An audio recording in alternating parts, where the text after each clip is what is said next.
Hi guys, konnichiwa! Welcome back to my channel and this is the Kendo Talks episode 2. So for this episode, this one is a very special topic because we're talking about card games. Yes, mga myths, mga magic words, impressions about card games. So I have a special guest here. He is a dear friend of mine, Charlang. So he's my friend for like how many years now? I guess 5, 6, or 7. I'm not really sure. But during college days, yeah, we're always playing card games. So, ano siya. Then now, we're successful now. Wami na daw sa cards, guys. So, I would like to let's welcome Anjo! Hi, Anjo! Welcome. Hi. Laro kami, Lord, ng Cagayan. Laro kami, Lord, ng Cagayan. So, just a brief introduction kay Anjo. He's a third placer in BCS 2018 premium format in Cebu, bronze medalist, and is also a bronze medalist also in Bushiroad Spring Fest Team League in 2019. So guys, Laro kami Lord is here. Dili siya basta-basta. And also, I recognize him as top players here in CDO in Card Fight Vanguard. So, mas kwan pa rin siya sa kuha, guys. Yun yung nag-fan ko kung gusto ron sa kuha sa una. So, Anjo, sige. So, let's start sa atong first topic. Diretso na to, Jo. So, ang first nga myth or people nga abi nila is, sa manibay, kanigid, mo gini. Card games are gambling or pusta-pusta. That's always the problem sa mga cards kaya anad mo ng mga tao sa mga poker, mga fiat or kanang mga tong-its. Sa cards yun na permente, it's always gambling. Although di nila to na mga kaya naman mga bata, especially mga children, part sa ilang dula, di man sila follow rules. So sometimes kung magdula sila, especially kung text sa kung madaog, mapildi, kupaon ang card sa kalaban. So it's also like form of gambling yapon. Hindi naman sila yung makuha. If mostly for mga children na dili kabalo sa rules. Kaya di mo sila sa rules. And iapos to be ay moabot gyud ana nga time sa una pud na even if datong the Yu-Gi-Oh tour ko Pokemon sa una wala ta kabalo sa follow sa rules o pag-follow sa actual na gameplay. So ang ato lang is mas gusto ko ako ang Charizard versus yung Pikachu. So ako na yung Pikachu. Grabe no, gabi ka easy mo daog sa una no. So ano lang punta sa una. pero once makabalo ka sa actual na gameplay, once kabalo wala yung gambling. Ano niyo sa card games?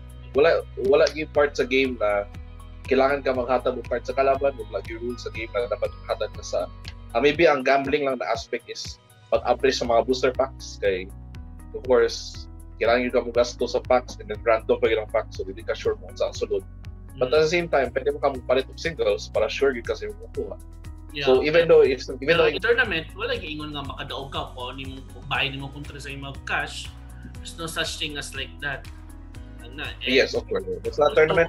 Basta ka ng actual na tournament setting, ka ng locals kita setting. Only time nga makapagawas mong cash is through if you buy the cards, if you buy the packs, if you join tournament, kaya naman ang prize pool. And then it's not a form of gambling. So, karoon na to na nga misconception nila. So, humalatas baraha-baraha, kaya i-compare man ko nila ang baraha o kaning mga card games na cards na ba yan. So yes, basta cards out, gambling na diretso. Can't really blame them, like annoying. Next up is this one. Kani mo gini siya, permita na nga mo rabitog mo. Manginit atong ulo. Card games is pang bata.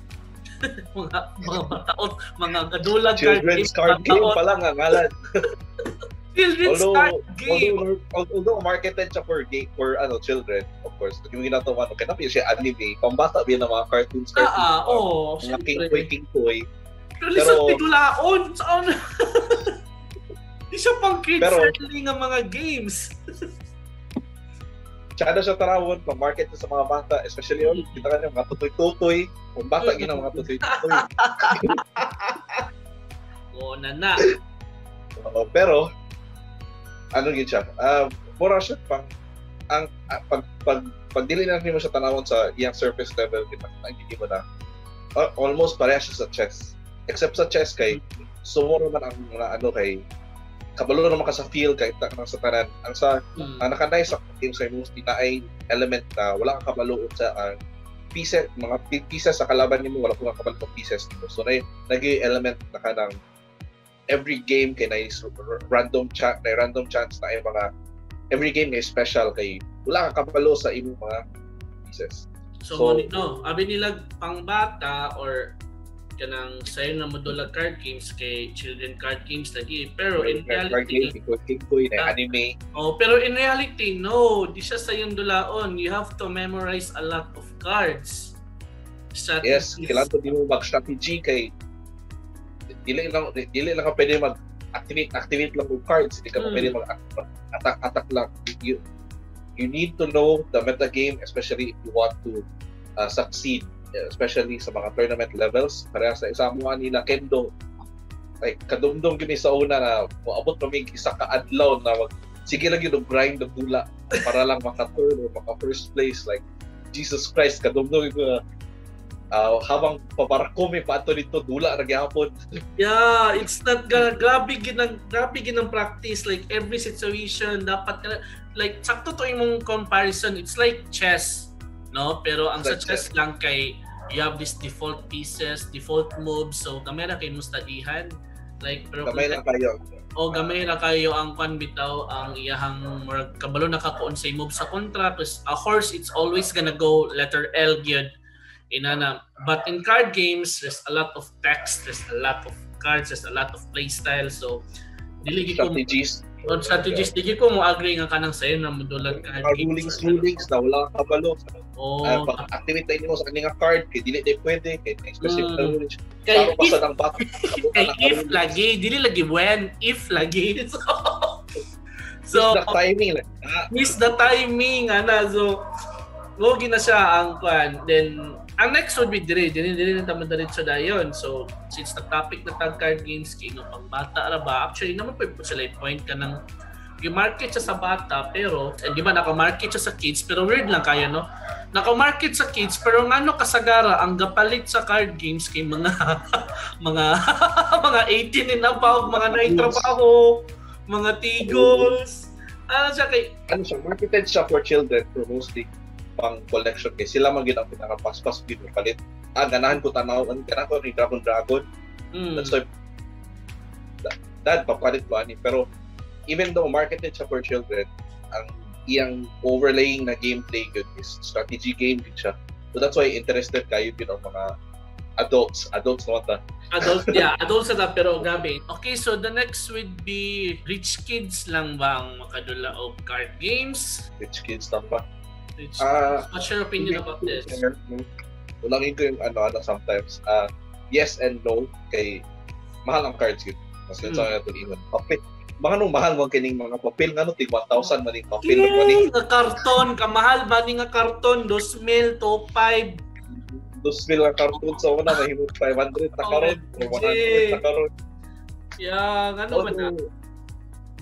Although siya, sometimes necessary siya para sa kung gusto gyud ka maka-tournament na champion, pero dili man tanan players kay gusto ma-champion or dili tanan players kaya ma-champion. So if magdula-dula ka, dili pa necessary gyud ka bugasto gyud ka og iyan nakadako. So dili siya necessary ni pang rich kids lang gyud. Yes, agree kay just a real life story like sa tong circle of friends kanang nabay uban sa tong group of friends nga gina-save nilang ilang allowance every day para lang ma-afford nila tong certain cards or ingon ana. Or mag-take sila at least isa ka bulan para makapalit og one card and then malipay na kay sila kay nakapalit sila og card.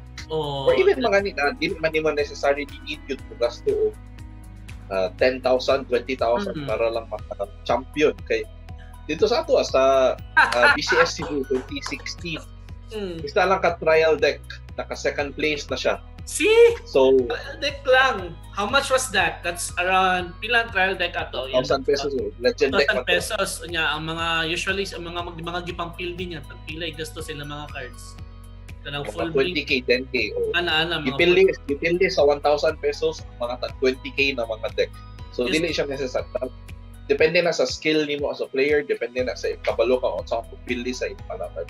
So, even ipingnan ko nimo na ang mga kusog na cards kay ang mga mahalon dili siya necessary as long as kabalo ka sa ang pagdula sa imong mga cards.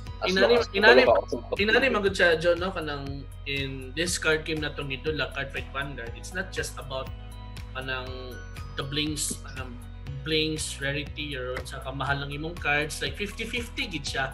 Nagi skills dili ko makaingo 50-50 kinapoy luck, mas kusog ang luck base sa kaning card game. Part ng luck dito sa card games.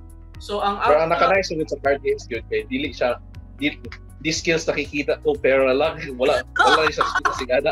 Walang pera. Skills, kailangan ni may skills because I mean to be frank, I know someone who has like a lot of money, a lot of cash nga ang iyahang deck kay kaya kanya pamahalon, updated, but then he doesn't play that well. So kakapildi gyapon just mga other players. Katagan nimo tier 1 na deck ang player na walay hanaw unsang pagdula, wala gyud mabuhat ana. Wag gyud pud pulos.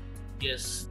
Also, be realistic lang po sa imong gusto kay stupid as para sa ako most sa mga reklamo na dapat mahal ilang deck or mahal kayo ilang gusto na deck kay mga tao na walay plano mo apil og mga tournaments, walay plano mo apil og mga worlds, walay plano mo apil og regionals. So at the same time like ano mo gasto man ka og 5,000, 1,500 even sa mga cards nimo na naraman day sa balay, makidula raman day ka sa kalsada sa mga dula raman day ka sa silingan. Di ba? It's kind of stupid. So dapat realistic lang. Ano mo gasto mo 1,000 pesos na kung kalaban ako kadula lang bata lang sa true, pero sakto gid. Of course, it's a business, dito hindi mo magasto para modula and dito hindi lang mga original cards for tournaments. But at the same time, kung di naman may plano mo apil og tournaments, hindi mo gasto. Ano mo gasto ka bata lang kalaban. Sakto gid. Card games are all on luck. So swerte lang. Oo, swerte ang card games. Lagi kay sa baraha, swerte ba yung baraha? Unsa man day di ba? Poker. Mga poker, mga games na onggoy. Ana swerte ba na? So, unsa man sa opinion ani kaning about na ning card games? Is it about all luck? Swerte lang ka naka-crit ka, swerte lang ka na naka-over trigger. Wala kang skills. Swerte ka lang, laksak ka lang. Although of course well, with sala naman na sa card game sa Vanguard especially sa ato favorite card game namang yung element of luck. But at the same time po dili man necessarily tanan players na swerte lang ang permitting ka daw. Like for example, kami duha ni Kendo, like kapila namin sige top 8 sa mga tournaments na dili man permitting swerte. So naaginay dapat nga skill, at least base level na skill wherein you are good at the game kay dili man tanan at dili man ka permitted swerte. Like yung grabe mo hindi possible 4 times ni Kendo na swerte. Years in a row you can't really kanang kuan gid rely lang sa luck because just to facts check lang si Anjo kay kapila na ka naka-top 8 jo sa mga major events outside Cagayan. Kung sa Cagayan pa lang kamera man kay ta poli-poli ra kita tanan magbarkada. So ato na ta sa locals. Locals wala na. 4 times na naka-top 8. 4 times no? Yeah, the same na po ta time. Laylay lang ta gear pero 4 times gid. So it's not just about luck pero hindi ko mingon nga walay luck. Nagya po luck pero mas kailangan gini mga skills. Luck is not always there. It's always a part of card games. There's always going to be a part where luck is involved, especially if break imong kamot or sometimes double crit na palaban or 6 damage shield. Kapila na gid ko ng 6 damage shield. Mo gid ka na. But at the same time, dili reliant ang game on luck itself. Yes. Like you need to have a base level of skill to be successful in the game.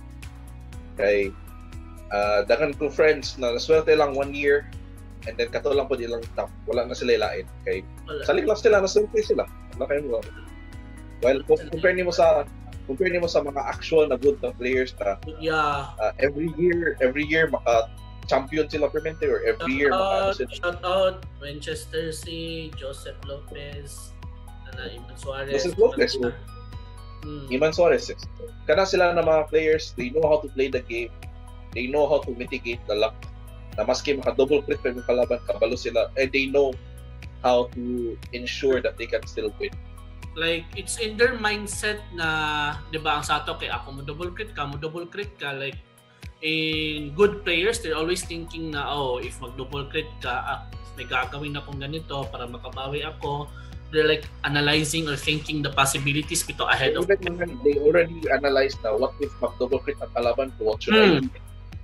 If mag-double crit to, at least may follow-up ako. Sometimes sa mentality sa mga players, most players is pag ma-double crit, reklamo na sila, basura to na card game. Basura to nga card game, basura to, ayaw ko na, quitting, #selling, isobid, let's go. Selling Vanguard. Walang skills, luck lang, switching card game. No. I mean, to be honest. Switching card game, pero pag abot sa next card game, reklamo di ako. Spells na permit di ako ka-draw. Or lands na permit di ako ka-draw. So, dili siya necessarily sa skill as luck lang. Sometimes, skill na nimo and mentality when it comes to playing the game. Yes, again. So, that's a very good point sa kaning input nato. So, ang next would be mo gini siya, kanang sure ko a lot of people are, especially parents, are wondering about this. Like, tinood ba nga ang card games, makadaot sa pag-eskwela, or can it ruin the education of the people when you play card games? Let's educate some kids here. Sa ko kay no. We interview actually again mura na playing computer games or basketball or anything addiction or something like that. Time management. It's always time management and self-control. Like sometimes ang mga when it comes to children kay focus lang sila sa ilang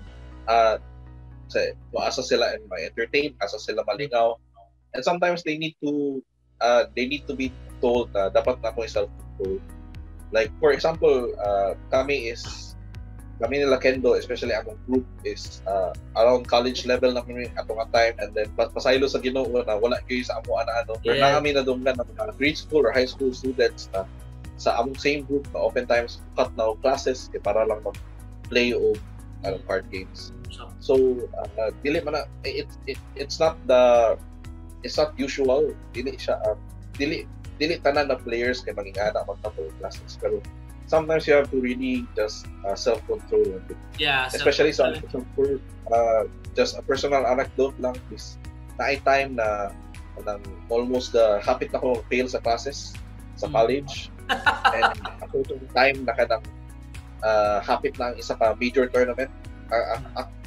I decided for myself na dili mas important ang major tournament compared sa studies. So that's why I had to stop myself from playing. I had to stop thinking and focus really on my studies. So prioritizing things. Really learn how to prioritize. So card games itself is not the issue. Sometimes it's the person. Sometimes it's the child. That's a very good input. When it comes to ang problema sometimes is parents don't like to accept the idea na na-issue ang ilang bata. Na-issue sila when it comes to controlling their child or disciplining their child. This is too deep. Sometimes mas rather i-blame nila ang computer games, sometimes mas rather nila ang ilang gadgets or ang card games, for example, kaysa sa i-discipline nila ang child na wait, sobra palami na ka, we need to talk about it.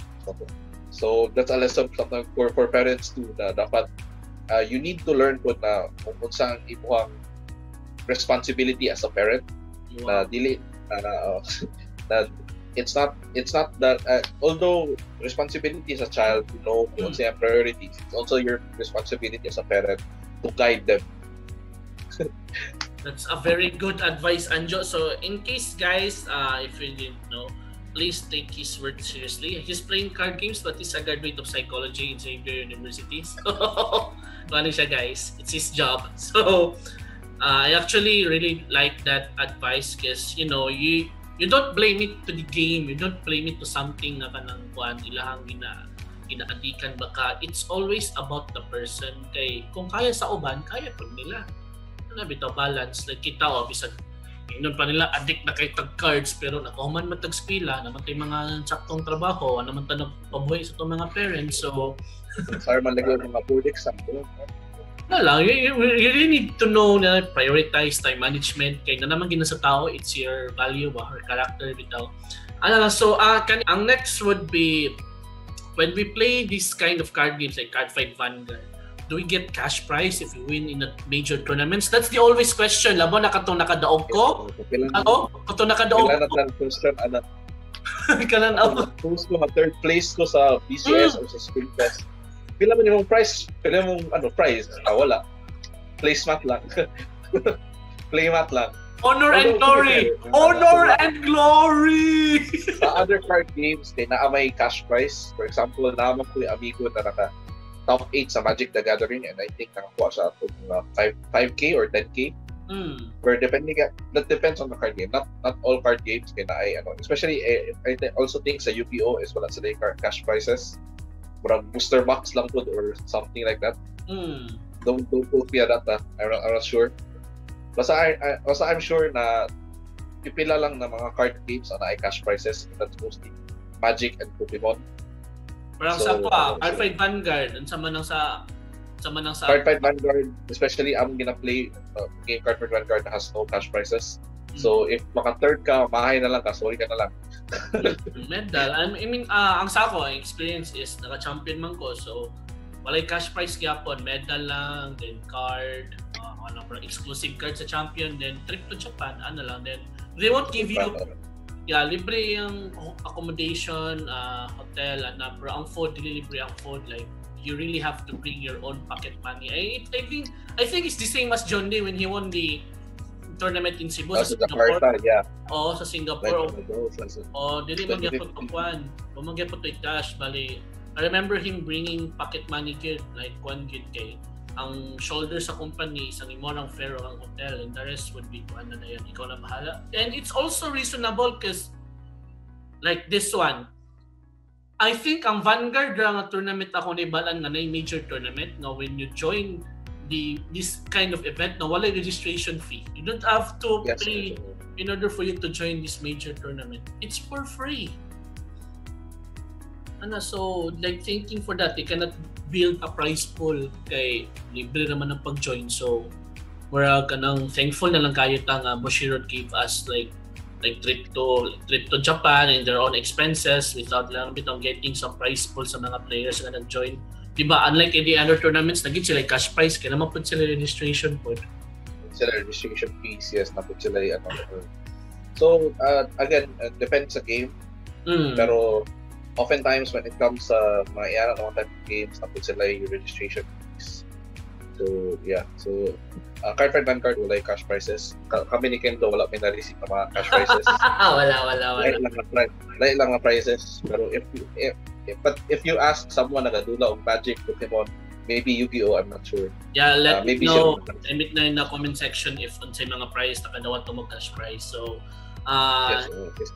Next would be, let's see if napa ba ko na binili. Okay, next would be kanang, is it okay to invest in card games? Kanang sunod na nga hobby, bitaw? Kanang gastusan yun mo? Or siguro into kwad na siguro no kay na may part na kanang in collecting na po yung part into. Sometimes when you say invest, it means talaga na kanang buy and sell or something like that. Kana siguro no. But if you mean na investing na this is just a hobby, of course, card games are very fun. It's nice to have a hobby that you find. It brings people together. Especially sa atong mga generation na mostly nara sa balay, nara sa computer. Sometimes lisod na kayo, and then if you also remember na almost like what I forgot, almost 30% or 20% of people right now ay ang ilang major issue psychologically is loneliness. So card games or any hobbies really, it allows you to meet other people, it allows you to talk with other people, it allows you to make friends. So I'm not gonna say na card games ang best way to find that. Card games is a way to find relationships for that. For example, kami ni Kendo is almost 7 years na minagilang. Almost 7 years na friends. And if wala sa Vanguard, if wala sa UD, most likely wala mi nagstorya. Wala, you never have talk. Okay. Banda dudes pa siya, ako nerd mo ko. But more like kanang, if you guys wanna know like one gid, like in all the players that I know, like si Anjo gang pero minako kauban in joining major tournaments kid. Like both of us went to Manila just to join tournament. Both of us went to Cebu, mga inanana, start na ng school. Isa ka hotel, kay para lang ano. Para lang makatipid sa room, isa lang tag-room mag-sleep. At time. So, yeah, we met a lot of people. So, one gitcha guys, kanang for us kanang card games, like I can compare it to other hobbies bitaw. For example, kanang mga bike or kanang unsa pa na kanang si ML mga anak. Mga unsa pa Mobile Legends.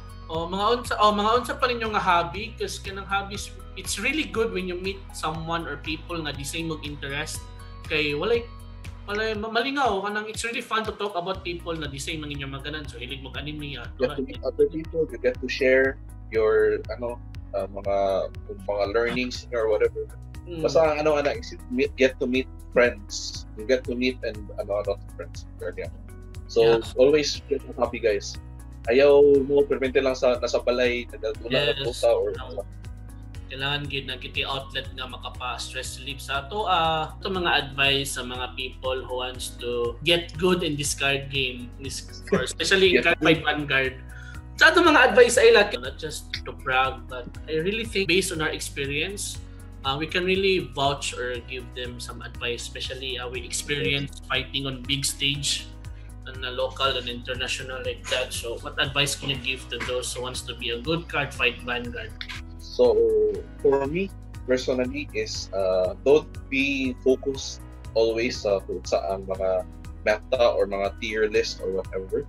Like it doesn't matter if tier 1 ang deck sa kalaban or tier 3 ang inyong deck, as long as always play the cards or always play the deck or the strategy that you are most comfortable with. Because maski unsa na to nga tier 1 ang deck nimo, as if you're not comfortable with the deck, wala gyapon pulos para sa imo.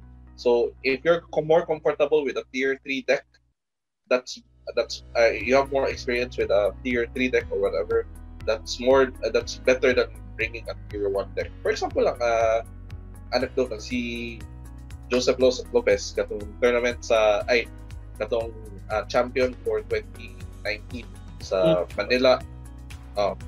Manila 2019. 2019. PCS Manila 2019. Going into the tournament, naghimo-himo siya iyang own deck. Siya naghimo-himo Grand Blue Baliana Rush. Basta katong Zero Dragon.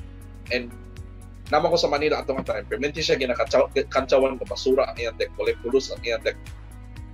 Going into the tournament, inaingnan siya na pagdula og play Blood Ezel or play Neo Nectar kay tier 1 na deck. Dili siya musugot gyud. Kay para sa iya, feel gyud niya na mas comfortable siya sa Grand Blue niya na deck, mas comfortable siya sa mas ganahan siya strategies, kabalo siya na even if dili siya tier 1 na deck, I know na I can bring this in tournament and maybe top. Pero wala man siya top lang, na-champion pagit siya. No, di ba? Not as I remember, again, nag-top 8 siya with Magnolia. Inaingnan sa mga taon na basura ang Magnolia na deck sa overdress na format. Pero naka-top 8 siya sa latest na BCS, online BCS. Magnolia ba to? I think Zorga may ito gigamit niya. Ang marag Zorga. Yeah, Zorga. No, Zorga. Zorga din. Sorry. Grand Blue, gyapon. Parang Grand Blue. Yes, Grand Blue, gyapon. Pero, so again, always bring what you are comfortable with. Comfort and experience is always better than the best deck of the format. Nice. Guys, thank you so much for tuning in, and I would like to thank Anjo for coming in this episode 2 sa akong guest. Salamat kay Jo. Like and subscribe guys ha. Thank you.